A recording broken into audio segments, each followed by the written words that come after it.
Welcome to சுடு தண்ணி. இன்றைக்கி நம்ம வீடியோவில் ரொம்பவே ஹெல்த்தியான வெஜிடபிள் வச்சு ஒரு ரெசிபி தான் பார்க்க போகிறோம். மிக்சட் வெஜிடபிள் கறி எப்படி பண்ணுறதுன்னு பார்க்கலாம். இது சப்பாத்தி நான் கூட ஃபென்டாஸ்டிக்காக இருக்கும், பூரி கூட ரொம்பவே நல்லாயிருக்கும். ஒரு ரெஸ்டாரண்ட் ஸ்டைலில் ஒரு சூப்பரான மிக்சட் வெஜிடபிள் கறி எப்படி பண்ணுறதுன்னு பார்க்கலாம். இதோட இன்க்ரீடியன்ஸை நான் டிஸ்கிரிப்ஷன் பாக்ஸில் கொடுக்குறேன். இப்போ வாங்க சேர்ந்து சமைக்கலாம். ஃபஸ்ட்டு இதுக்கு நம்ம வெங்காயத்தை ஃப்ரை பண்ணி எடுத்துக்க போகிறோம். நான் இன்றைக்கி 3 வெங்காயத்தை இந்த மாதிரி நீட்டமாக கட் பண்ணி எடுத்திருக்கேன். அதை எண்ணெயில் ஃப்ரை பண்ணி எடுத்துக்கலாம். நல்லா ப்ரௌன் ஆகிற அளவுக்கு ஃப்ரை பண்ணி இதை எடுத்துக்கோங்க. பார்த்திங்கன்னா வெங்காயம் நல்லா ஃப்ரை ஆகிடுச்சு. இதில் ஒரு 6-7 முந்திரி பருப்பை சேர்த்துக்கலாம். இதை நல்லா அரைச்சி எடுத்துக்கோங்க. இப்போ இது இருக்கட்டும். அடுத்து ஒரு கடாயில் 1 டேபிள் ஸ்பூன் எண்ணெய் சேர்த்துக்கலாம். இதில் அரை காலிஃப்ளவர் சேர்த்துக்கோங்க. இதை லைட்டாக நம்ம ஃப்ரை பண்ணி எடுத்துக்கலாம். இதோட 2 கேரட், எதெல்லாம் கொஞ்சம் ஹார்ட் வெஜிடபிள்ஸோ அதை ஃபஸ்ட்டு சேர்த்து ஃப்ரை பண்ணிக்கோங்க. அதோட ஒரு 10 பீன்ஸ், கூடவே ஒரு அரை கப் பட்டாணி சேர்த்துக்கலாம். இந்த வெஜிடபிள்ஸோட காம்போ ரொம்பவே நல்லாயிருக்கும். இது எந்த ஒரு குருமாலையும் நீங்கள் சேர்த்து செய்யும் போது ரொம்பவே நல்ல டேஸ்ட் கொடுக்கும். இதில் அரை டீஸ்பூன் உப்பு, 1/4 டீஸ்பூன் மஞ்சள் தூள் சேர்த்துக்கலாம். சேர்த்துட்டு நல்லா மிக்ஸ் பண்ணி விட்டுருங்க. இப்போ இது ரெடி ஆயிடுச்சு. இதை எடுத்து நம்ம தனியாக வச்சிடலாம். இருக்கட்டும். அடுத்து இதே கடாயில் 1 டேபிள் ஸ்பூன் எண்ணெய் சேர்த்துக்கோங்க. இதில் 2 பிரிஞ்சி இலை, ஒரு பட்டை, 2-3 கிராம்பு, 2 ஏலக்காய் சேர்த்துக்கலாம்.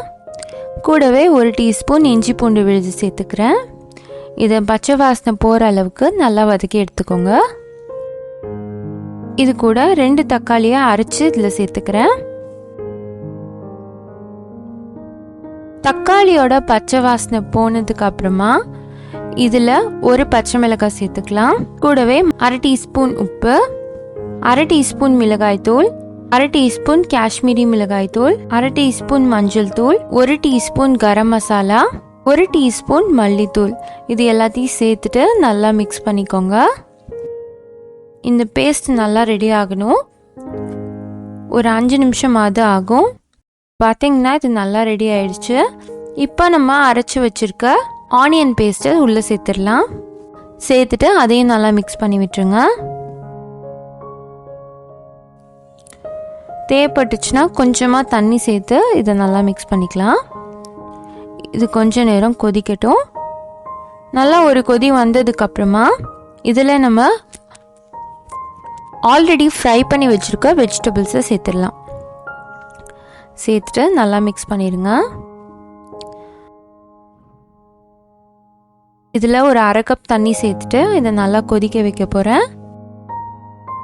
ஏன்னா வெஜிடபிள்ஸ் இன்னும் நல்லா வேகணும், அதுக்காக. இப்போ பார்த்தீங்கன்னா ஒரு 10 நிமிஷத்துலேயே இது நல்லா வெந்து ரெடி ஆயிடுச்சு.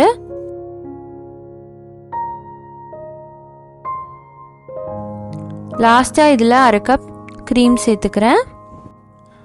ஃப்ரெஷ் க்ரீம் சேர்த்து நல்லா மிக்ஸ் பண்ணி விட்டுருங்க.